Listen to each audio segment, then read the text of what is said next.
On this Monday night, all hands on deck. The Royal Canadian Air Force was able to get a Hercules out to us. The relentless mission to rescue Newfoundlanders. I'm stuck upstairs, yeah.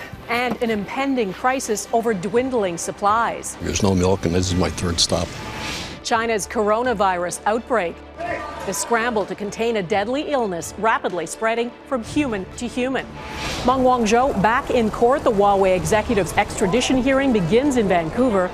Plus, royal family matters. Will and Kate's united front as Harry heads back to Canada. Global National with Donna Friesen. Good evening and thanks for joining us. We begin with a big dig out underway in Newfoundland tonight after that massive storm. It dumped so much snow on Friday that much of the northeast Avalon Peninsula, including the city of St. John's, is still paralyzed. A state of emergency remains in place. That means only snow clearing and emergency vehicles are allowed on the roads. People cannot get around. Grocery stores and most pharmacies are still closed, and everywhere people are digging. 450 Canadian Forces soldiers and reservists are now on the ground too, shovels in hand. The priority is getting to people who can't get out of their homes. Global News was with them as they made their way through the snow to shovel snowbound Newfoundlanders out. Ross Lord has our top story. Before they could shovel out stranded Newfoundlanders, soldiers had to dig themselves out as they set out their priorities for how best to pitch in. We will have snow removal for seniors and those in need, critical need of assistance. We will transfer people to warming centers as required, and we will also transport essential employees to their workplace. Stay to the right. There are 175 reservists from the area helping out, along with full-time soldiers, like this team from New Brunswick's Canadian Forces Base Gagetown. They wasted no time getting to work. She had a blocked door, so we're going to go and clear out as much as we can. It's a little deep.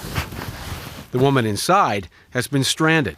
I'm stuck upstairs, yeah. You're stuck upstairs. Does anybody know that you're Stuck injured? upstairs? Yes.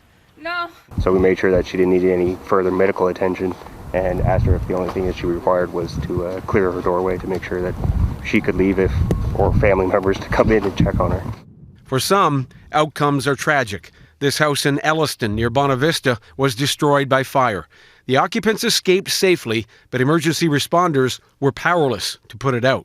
The highway going up over that ridge was completely impassable. So, of course, our fire department, our emergency measures vehicles could not reach the community of Elliston. There's still no sign of a man who went missing at the height of Friday's blizzard. 26-year-old Joshua Wall left his home in Roach's Line to walk through the woods to a friend's home.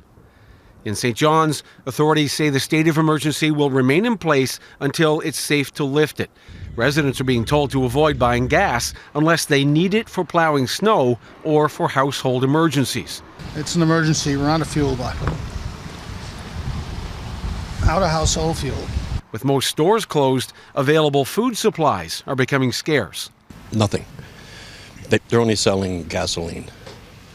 And there's no milk, and this is my third stop. On Tuesday, all stores selling basic foods are allowed to open. Slow, but steady progress. No, that's fine. We'll take care of it. Ross Lord, Global News. The Weather Network's Chris Murphy has been covering this once-in-a-lifetime blizzard. He's in St. John's, and I spoke to him earlier. Hey, Chris, Newfoundlanders always make the best of things, I know, but this city's been paralyzed since Friday. How is the dig-out going where you are? Long, continuous. It just seems like it's going on forever. But I'll tell you something, Donna, bad weather, good people, and people are banding together to help each other out because this would be too much for any one person. And of course, the plows are out, the armed forces are here, anything to clean up this humongous mess. More snow fell overnight, right, Chris? Is that it for now? Is Newfoundland going to get a break? Yes, the forecast looks good. It'll just get a little cold tonight. I'm worried some of the slush from this morning may melt up or freeze up, could get a little bit icy, but no storms in the forecast, so we'll have some decent weather for the cleanup to continue. Well, that's good news. And those snowbanks lining the streets behind you there can only go so high. I know people are shoveling probably nonstop. You can see them behind you. Where are they going to put all of that snow, though, that's being cleared and piled up?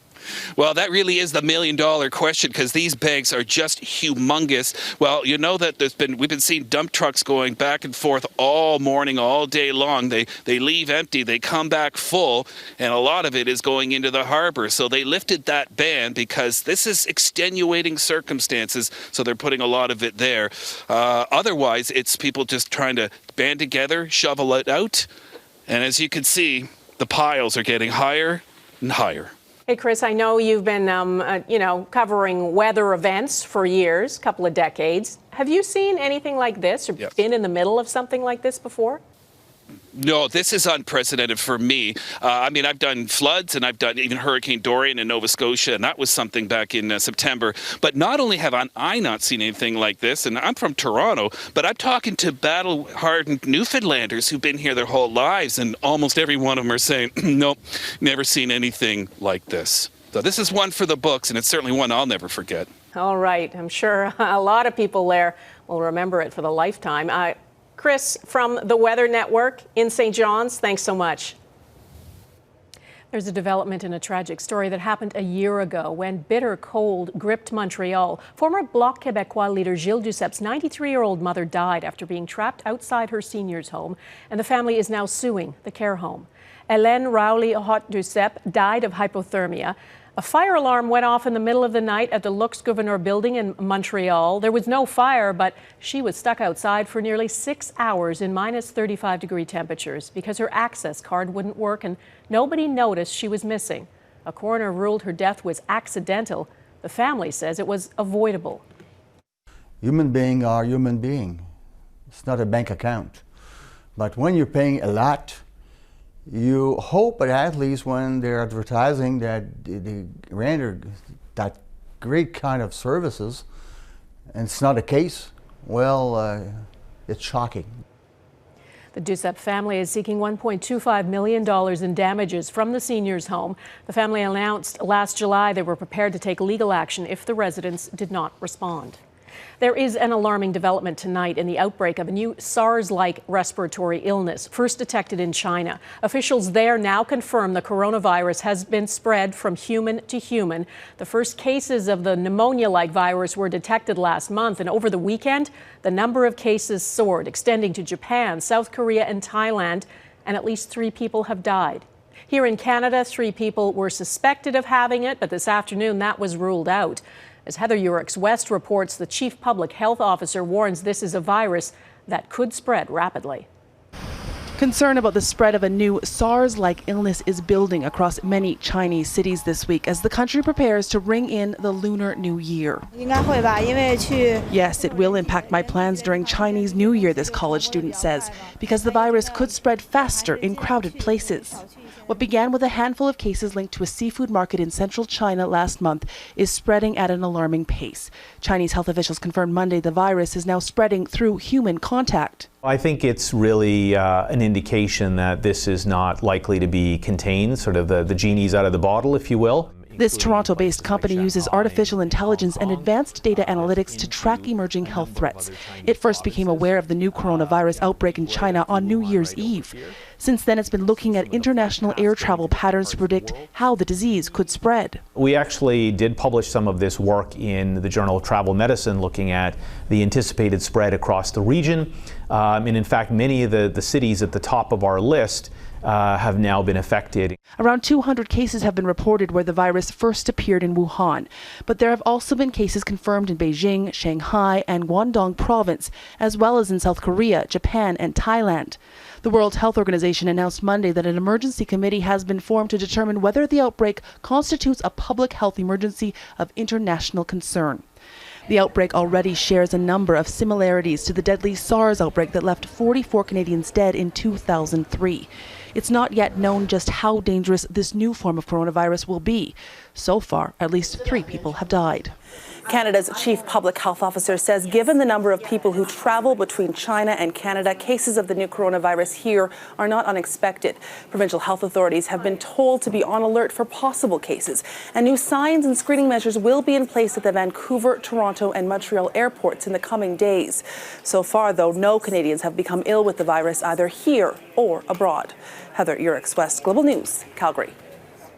More than a year after she was taken into custody at Vancouver International Airport, the daughter of the founder of Huawei has begun her court battle to fight extradition to the U.S. Meng Wanzhou, the CFO of the Chinese telecom giant, was in BC's Supreme Court today. The case is a complex mix of global politics, technology, and allegations of fraud. As Robin Gill reports, her lawyers accuse Canada of doing dirty work for the U.S. Dressed in designer duds and accessorized with a GPS ankle bracelet, the millionaire CFO of Huawei offered a smile and wave as she entered court. There were supporters and opponents ready to greet her. The international attention on Meng Wanzhou has been intense. Because she's so famous, so prominent, it's a bit like Bill Gates being arrested in China. Meng is accused of using a subsidiary telecommunications company, Skycom, to sell American computer equipment to Iran, which is a violation of U.S. sanctions against the Islamic Republic, and that she used American banks to do this business, further putting them at risk of fraud. But her defense team is highlighting two key dates, that the alleged offenses happened in 2013, but the arrest warrant wasn't issued until 2016, when Canada didn't have the same sanctions. Ultimately, the court must decide if Meng's case meets the double criminality requirement. That is, the alleged offenses must be crimes in both Canada and the U.S. for the extradition to proceed. I see this going in the direction of an acquittal for Ms. Meng. That acquittal is at the crux of what could happen to two Canadians, Michael Kovrig and Michael Spavor, who were detained in Beijing accused of spying. Widely seen as a quid pro quo after Meng's arrest in 2018 at Vancouver International Airport. The two men are political prisoners caught in the middle of what has amounted to a trade war between China and the U.S. But this political scientist says there can be no prisoner swap and that Meng's case has to go through Canada's justice system before the men can be released. The issue of, treating the two Michaels as hostage and doing a swap is very difficult to accept for Canadians, right? This is not how it works. We have a rule of law system. Little consolation for Kovrig's wife, who was attending the extradition hearing. She declined to comment on her husband's year-long detention. A Canadian representative for the company is at the proceedings and issued this statement via Twitter. We trust in Canada's judicial system, which will prove Miss Meng's innocence. So Meng is under house arrest after posting $10 million in bail and has millions more to fight the long legal battle. Robin Gill, Global News, Vancouver. Canada's federal cabinet ministers are all in Winnipeg tonight. They're holding a 3-day retreat there. Choosing to meet in a western province was deliberate. The Prime Minister and his Deputy Prime Minister, Chrystia Freeland, are intent on building bridges in provinces where they have plenty of political enemies. Abigail Beeman reports. I'm really pleased to be back in Winnipeg. Winnipeg, gateway to the West, with a premier who could act as a bridge between Prime Minister Justin Trudeau and more hostile Western leaders. Well, I'm not a Wexit fan. I think I've made that pretty clear. Manitoba Premier Brian Pallister says he's open to reconsidering a carbon tax, something Manitoba is currently suing the feds over, but he's looking for respect in return. I want respect from Ottawa for the fact that Manitoba has an incredible green record. Look, we're eliminating single-use plastic bags. We eliminated coal. It has cost my farm thousands of dollars. Farmer William Pallister is with the Western Canadian Wheat Growers Association and also happens to be a nephew of the Premier. He says the carbon tax is his biggest concern and Western alienation is very real. He's disappointed the Agriculture Minister isn't meeting with farming groups like his on this trip. The results of the election were determined before Manitoba's votes were even in. So it does seem like our voice isn't being heard, and it seems like almost leaning towards Western self-government is actually being discussed in the coffee shops. Well, welcome, Deputy Prime Minister. Since re-election, Deputy Prime Minister Chrystia Freeland has been spending a lot of time in the West listening to concerns. Our first priority needs to be, let's look for where the common ground is. Let's look for where we can work together to advance the national interest. A promise to listen hard, but nothing concrete. And I don't think you're going to see public opinion in Alberta shift until we do see something concrete. We hear word salad about listening and consultation and collaboration, all very good words, but when it comes down to action, they seem to ignore the people whose lives are affected by many of their policies. One thing that will help the Liberals, especially in Alberta, progress on the Trans Mountain pipeline. We're currently estimating mid to late 22 for completion. And I hope it does, as you said, change the temperature somewhat. Tuesday, Cabinet will hear from more Westerners at a session led by Special Representative to the Prairies, Jim Carr. But what concrete actions Liberals plan to take on this file remains to be seen, with the House set to resume next week. Abigail Beeman, Global News, Winnipeg. The pro-gun rally that triggered a state of emergency. Coming up, thousands fight for the right to bear arms.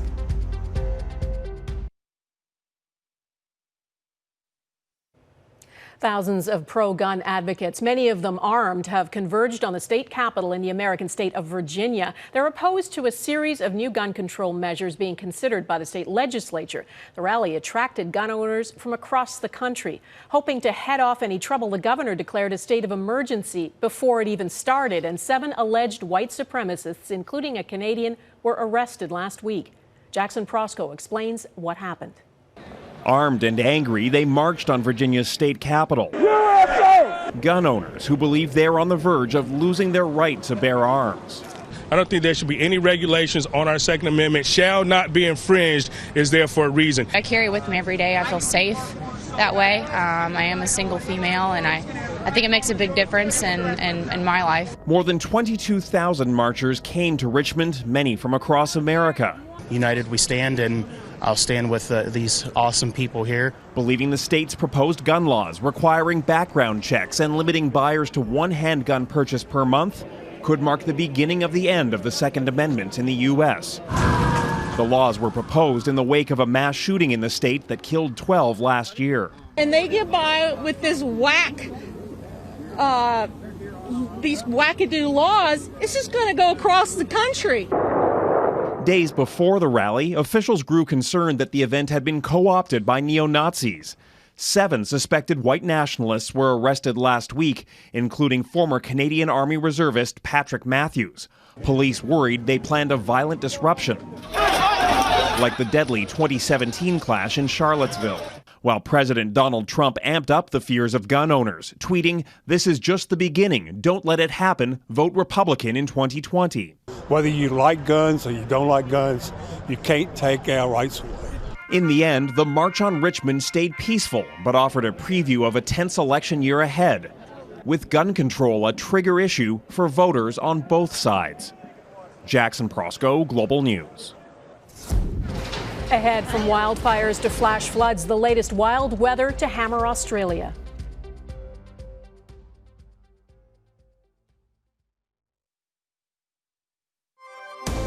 You're watching Global National.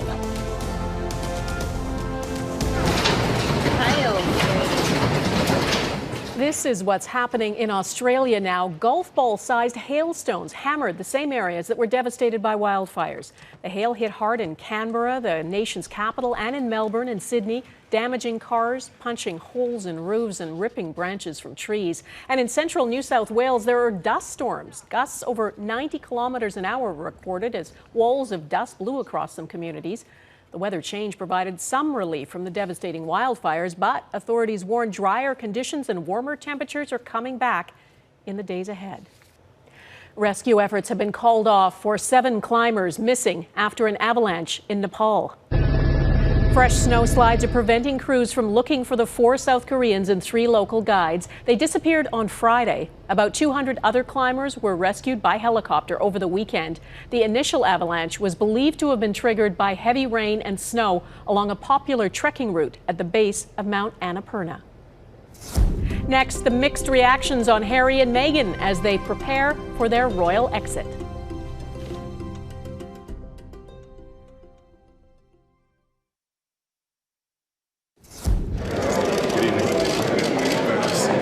The royal family is getting on with business without Harry. Prince William hosted his first solo reception at Buckingham Palace tonight. His wife Kate, the Duchess of Cambridge, was by his side, but his brother was not. Prince Harry is reportedly on his way back to Canada to join his wife Meghan and son Archie, who are stepping away from official roles in the royal family. Prince Harry says what happens next is a leap of faith. His grandmother, the Queen, is boss, and she's decided there's no way Harry and Meghan can be part-time royals. They will not be able to use the title Royal Highness anymore, and they are giving up access to public funds. Redmond Shannon has a reaction to the royal withdrawal. A man looking to escape public attention under more scrutiny than ever before. Prince Harry appearing in public the morning after a speech that was years in the making. It brings me great sadness that it has come to this. The decision that I have made for my wife and I to step back is not one I made lightly. Our hope was to continue serving the Queen, the Commonwealth and my military associations, but without public funding. Unfortunately, that wasn't possible.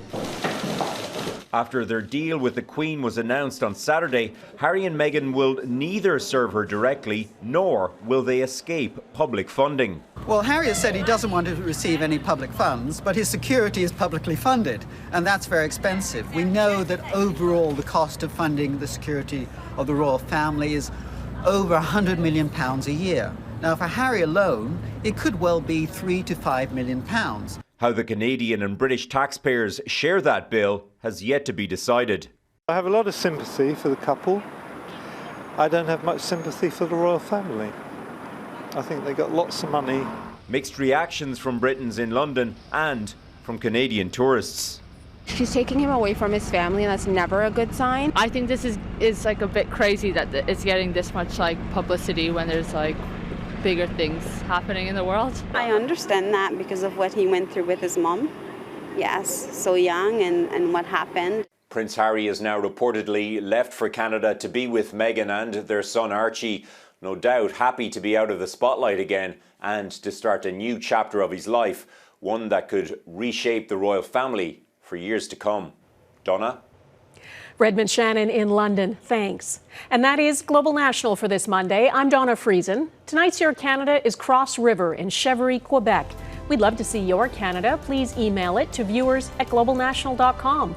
Thanks for watching, and I hope to see you here again tomorrow. Bye-bye.